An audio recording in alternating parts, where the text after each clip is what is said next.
परिषद आणि पंचायत समितीच्या निवडणुकीची मतमोजणी या ठिकाणी मोहोळ शहरात असणाऱ्या शासकीय गोदाम या ठिकाणी सुरू झालेले आहे आणि जे उमेदवार आहेत त्यांचे प्रतिनिधी या ठिकाणी आपल्याला आले असल्याचे पाहायला मिळते.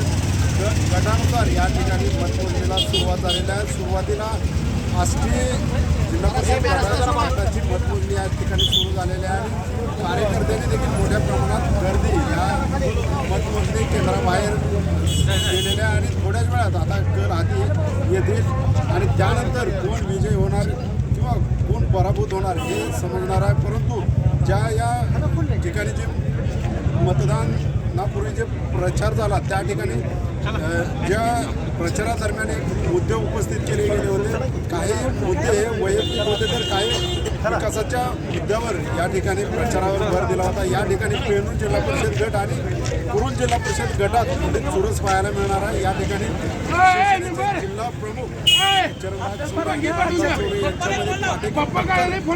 जिल्हा परिषद गटात पाहायला मिळणार आहे. त्याचबरोबर कुरुल जिल्हा परिषद गटामधून राष्ट्रवादी काँग्रेस पार्टीचे अध्यक्ष प्रकाश पाटील हे निवडणुकीच्या रिंगणात आहेत आणि त्या ठिकाणी चक्राया साखर कारखान्याचे चेअरमन सचिन जाधव निवडणुकीच्या रिंगणात आहेत आणि या दोन जिल्हा परिषद गटात अत्यंत अटीतटीची लढत पाहायला मिळणार आहे. परंतु मतदार आता कोणाच्या पाठीमागे जातो हे पाहणं महत्त्वाचं ठरणार आहे. या निवडणुकीच्या प्रचार दरम्यान मोठ्या प्रमाणात AI व्हिडिओचा देखील वापर करण्यात आला आणि त्याचबरोबर काही ऑडिओ क्लिप असतील व्हिडिओ देखील प्रचाराचा भाग बनला होता आणि या मुद्द्यावर निवडणुका फिरतात का किंवा मतदान करतो का हे देखील पाहणं महत्त्वाचं ठरणार आहे. परंतु आता काही वेळातच कल हाती येतील आणि जिल्हा परिषदेच्या गटानुसार या ठिकाणी आता मतमोजणीला सुरुवात झालेली आहे.